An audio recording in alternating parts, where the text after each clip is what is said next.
ఈ రోజు చేపల వేపుడు ఏ విధంగా చేయాలో నేర్చుకుందాం. మొదటగా కట్ చేసిన చేప ముక్కలను ఒక బౌల్లో తీసుకొని 1 టీ స్పూన్ కారం, చిటికెడు పసుపు, అల్లం 1 tablespoon, onion paste 1 tablespoon, ఉప్పు సరిపడేంత, మసాలా 1 టేబుల్ స్పూన్.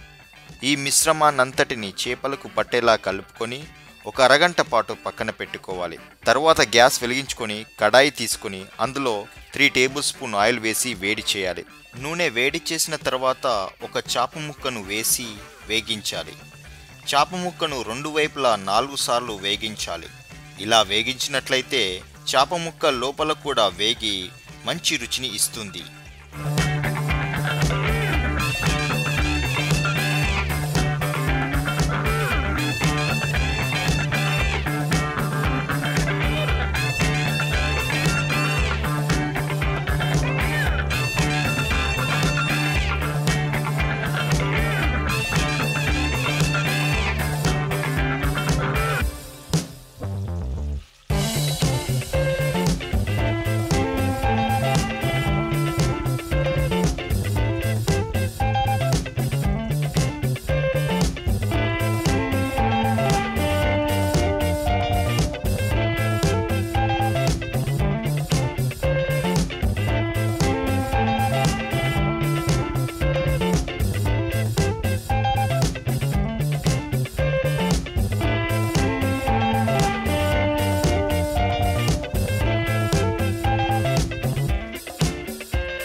అదేవిధంగా మిగతా చేప ముక్కలను వేయించినట్లయితే వేడి చేపల వేపుడు రెడీ అవుతుంది.